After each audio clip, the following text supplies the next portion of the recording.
Hi, this is Mr. Frazier, and I'm going over the test corrections for Chapter 12's test, and then I'll put up the assignment so that you are able to write it on your own paper. Everybody took the same test. Even though they said Form A and B, the questions were all the same. They were just out of order. Okay, so I'll go through this test, showing my work on a separate sheet of paper, as you should have. Many of you are having a hard time with what the directions are telling you to do, and for some reason I had people multiplying problems when it said determine the sum or difference, which means it's telling you to add or subtract. So in the directions it's telling you to add or subtract. Plus, when you look at the problem, you see the addition or subtraction sign in between the parentheses, which means you're supposed to add or subtract. The key you have to do is, 1, you have to add the like terms, and 2, you have to put them in order from highest exponent to lowest exponent. This is where a lot of people got these problems wrong, because they would have certain things combined or certain things not combined, and then they couldn't put it from highest to lowest. Okay, the one concept that the Carnegie was trying to show you, as well as we did in class, is the one you have to pay the most attention to is difference.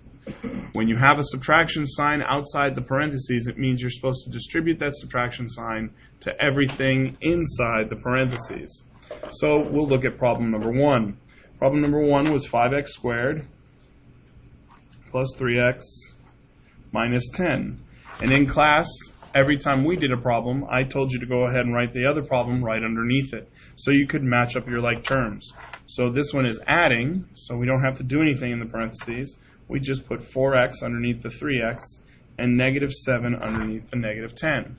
And then you just add straight down. I had some people who were telling me this was negative 3. Unfortunately, that is negative 17. This is 7x, and this is 5x squared. Now, you're finished. Okay, B. Again, we start out the same way. I write out the problem.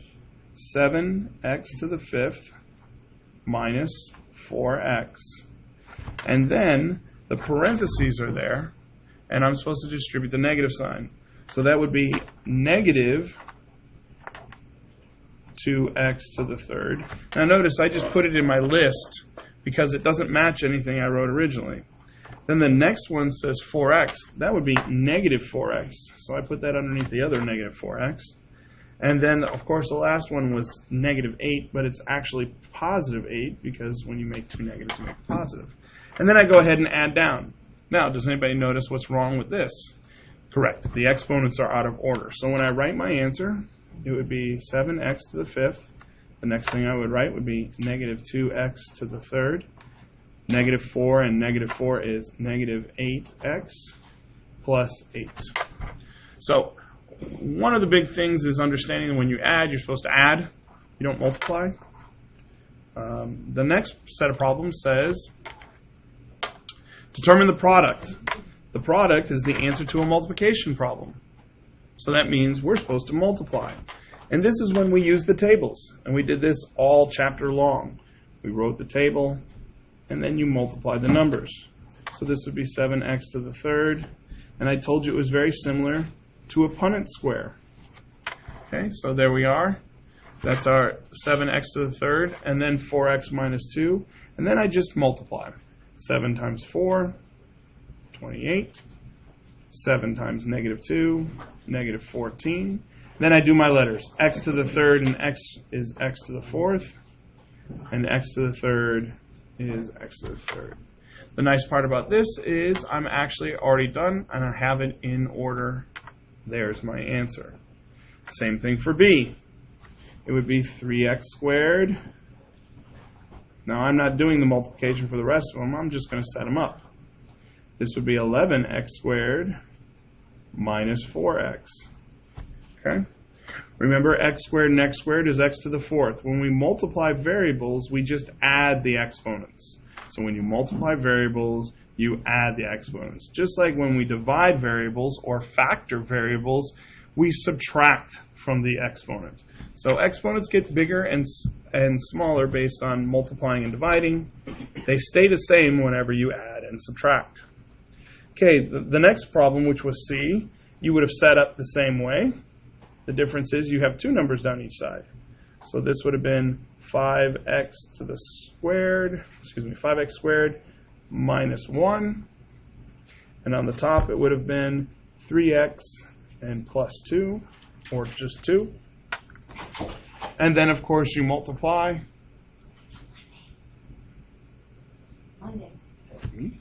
Okay. Then you go ahead and multiply the numbers and the letters, except this one's going to be 4. I will do this one really quick because you do have to add like terms in your answer. So this one would be 15x cubed. 3 and negative 1 is negative 3x. 2 and 5 is 10x squared. And negative 1 and 2 is negative 2.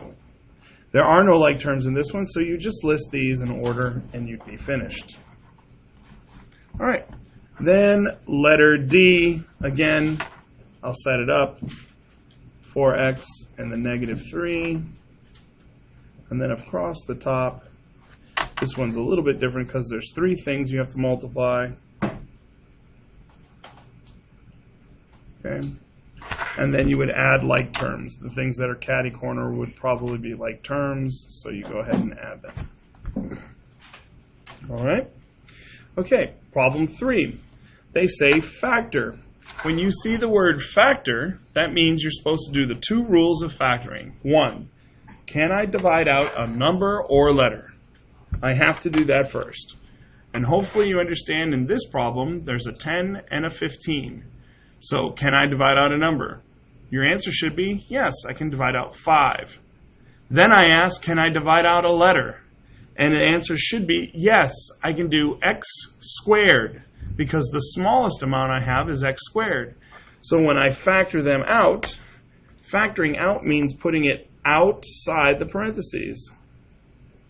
It's the reverse of the distribution or multiplication. Okay?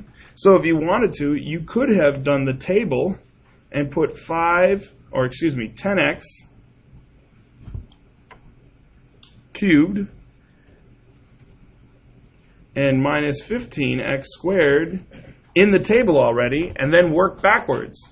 Oh, well, I'll put a 5 out here, and it would be x squared, which means this one would be 2x, and this is minus 3. Dividing it out. I take out the 5x squared, the 10 becomes a 2, the 15 becomes a 3, and then when I take out x squared, there's no x squared with this term, but there is an x left with this, because when we divide variables, we subtract exponents. Same thing for B. B was a little tricky because you had to do the first and the second step of factoring. So first you should have divided out a 6x, and you would have taken an x out of every term, and you would have left with x squared minus, and then this would have been x. And then you are supposed to take out 6. So there's 6 divided 6 is 1. This would be 2 and 8. And some of you did that, and it was incorrect because now you have to do step 2 of factoring. What multiplies to 8 and subtracts to 2? What multiplies to 8 and subtracts to 2, which is 4 and 2. 4 and 2 make 8. 4 minus 2 make 2. The biggest sign, or the first sign, always goes with the biggest number. And because we're subtracting, these signs will be different. If we were adding, both these signs would be the same, regardless of what the first one is. This first one tells me the one I have to use. This first sign always goes with the biggest number. The second sign tells me whether they're the same or they're going to be different. And I'm done. Now this is what we call factoring. This is not the zeros. The zeros come from this answer.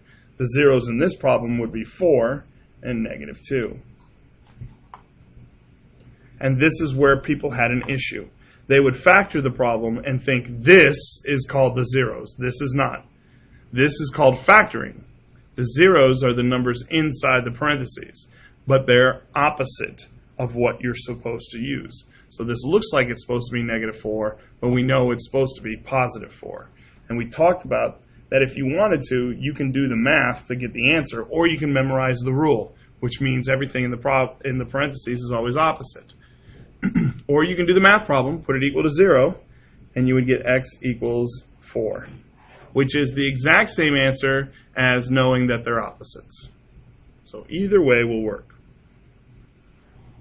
Problem 4, I don't think anybody missed. That was the one problem everybody realized, oh, it's a square, and to find a square, I have to square root. The square root of 8100 is calculator work. You should be able to do it. 5 and 6. 5 and 6 both say, determine the roots. So not only do you have to factor, then you have to see what the roots are. Well, in this one, there are no roots. A.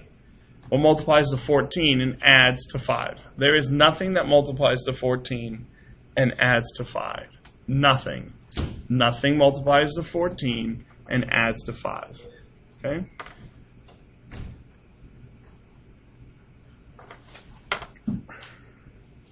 So 5a was not factorable, but it means there's no roots. B. B says what multiplies to 18 and subtracts to 3, which would be 6 and 3. Because we're subtracting, the signs have to be different, and the biggest number gets the first sign. So this would be x plus 6 and x minus 3. This is not the roots. This is the factor. This is factored form. The roots are when I pull the number out of factored form. Okay, these are my x-intercepts. They all have the same meaning. They're just written as different answers. If I want the x-intercepts, it would be written as negative 6, 0, and 3, 0. If I want the roots, it's negative 6 and 3. Okay? Or you can write them as x equals negative 6 and x equals positive 3. I would take either one at this point. But understanding that these are not the roots. These are the roots. Okay? And then, of course, the same thing happens in problem 48. The difference is, here they call them the zeros, here they're called the roots. The only reason they're called the roots is because this is equal to 0. When it was a function, it's called the zeros. When it's equal to 0, it's called the roots. But we find the answer the exact same way. All right. 7 and 8. These were naming. This is a trinomial, binomial, binomial, binomial, monomial, monomial, trinomial. Now here's the catch. You can't call them those things if they're not polynomials. And some of you, it says, write the expression in standard form. So that's the first thing you were supposed to do. Write it in standard form. Well, why? Because that was the first question they asked me. Write it in standard form. This is not in standard form. This is not in standard form. Standard form goes from the highest exponent to the lowest. Negative 3 is not bigger than 1. Okay? Plus, this isn't a polynomial anyway.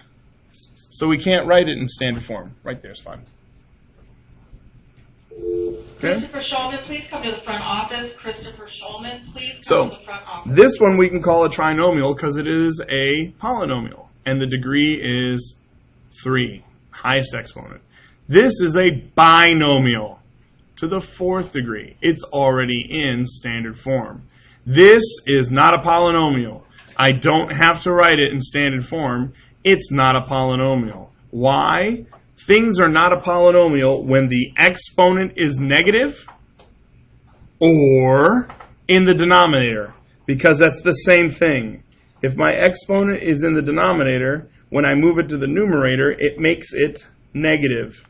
That's the reason why these two answers would be not a polynomial. Okay? Same thing for this one. This one's not written in standard form. It would have to be 6x plus 14. The variables come first, and the variable with the highest exponent comes first. So this would be a binomial, and it's to the 1 degree. There's an understood 1. This is not a polynomial. Why? Because we cannot have negative exponents. Well, Mr. Frazier, there's not one. Yeah, there is, because when I move it to the top, it becomes negative 1. This is a monomial to the 3rd degree. This is a trinomial to the 4th degree. This is not written in standard form. Problem 9, product. And again, it's a multiplication problem. How do I know that? They say product. So again, I should be doing a table and finding the product. Problem 10, calculate the roots. Oh, I'm supposed to factor again. What multiplies to 36 and subtracts to 5? The bigger number gets this sign. Correct, it's 9 and 4. Now, when I get those two numbers, 9 and 4, it's x minus 9,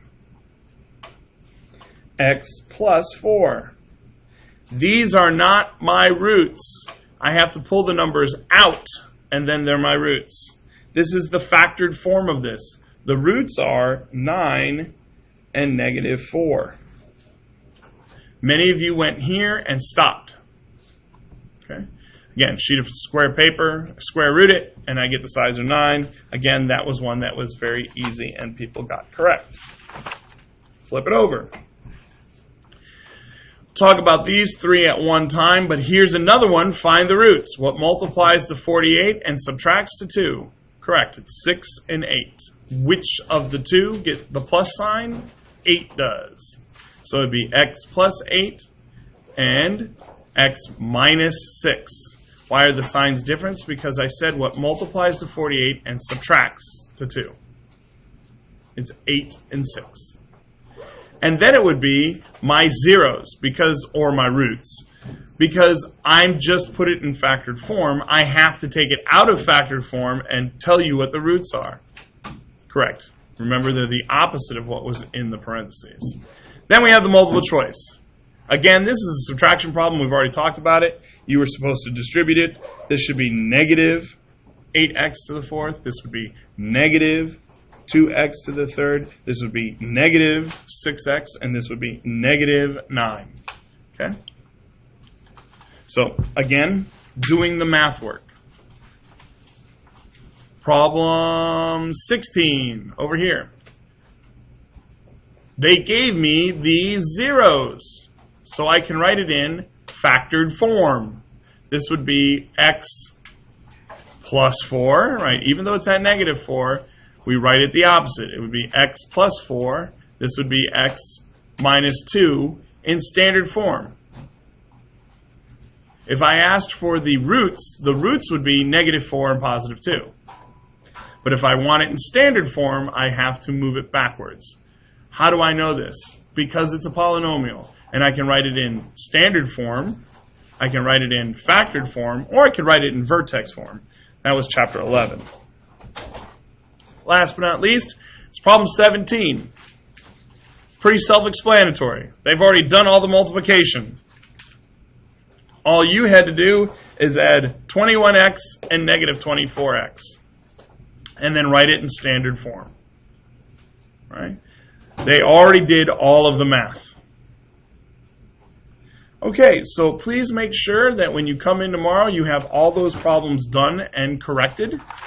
You have all the right answers. I just went through all of them. Okay, those would be considered the notes. So you should have answers for all of them, as well as what you did wrong. You didn't add like terms, you didn't subtract correctly, I multiplied incorrect. Many of you only multiplied the first term, not both terms. I didn't draw my tables out. I didn't divide correctly. I didn't take out letters. I didn't factor completely. I didn't ask the second question. I only asked the first question. The big ones are this one. and we did this real quick in class. When they want exact solutions, you have to keep the radical. And your calculators give you an answer. The problem is you have two answers, a positive and a negative. Many of you were missing this. So you would have it in simple radical form without positive, negative. Just like this one. This one's also positive, negative. 25 is the perfect square that goes into there. 25 and 6. So it would be, was it 25 and 6? Maybe it was 25 and 7. 25 and 7, right. So it would be 5 square root of 7. And your calculator already does that. But you were missing the most important thing. Because you're looking for the roots. In this case, they call them the solution. But they are the same. Okay? And the same thing goes for this. Most of you put it in the calculator, got it right, but you didn't have the plus or minus. This is called an exact solution. If they say an approximate solution, that is when you actually do the radical key, and then you have to round. Like you're going to have to round. You're not going to get an exact number. That's why it says approximate. So that means you square root both sides, and you get 23 minus d, oh, there's my dyslexia again, sorry, equals the square root of 79. Okay? Then you bring the 23 over, and it's negative d equals negative 23 plus or minus the square root of 79. Right. You should have two answers. So that means when you do a square root problem, you should have two answers, one plus and one minus. Then you just put this in the calculator. Of course, we're not done yet. I have to change all my signs because I got to get rid of the negative. So that makes this positive 23.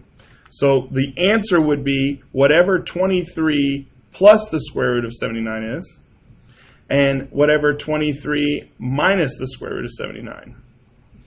You type those in your calculator, you're going to get decimal answers. And you're supposed to round. Okay? And that's it. Many of you did not have plus or minus here. And we talked about it. When you're square rooting something, you always have two answers. We also talked about you only have one when we're talking about something that's real.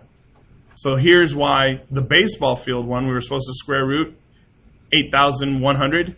Your answers are actually positive and negative 90. But in real life, we don't have negative distance. That's why this was only 90. All right.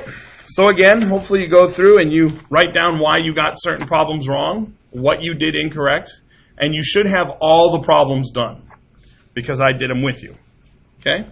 Here is the actual homework assignment I will show you that you have to do. Okay? This would be the homework assignment you need to bring in tomorrow so that you can get the test retake. Okay? Everybody ready? I'm going to put it up there, and you're probably going to want to freeze it so that you can do these questions. These are the questions you're going to do. Okay? So I'll start at the top. Okay? And you can always pause it and rewind it so you can write down the questions and the answers. But there they are. And there's the other half. Okay? So we'll do, there's 4, 5, 6. Okay? Again, and then I'll move back again so you can get them.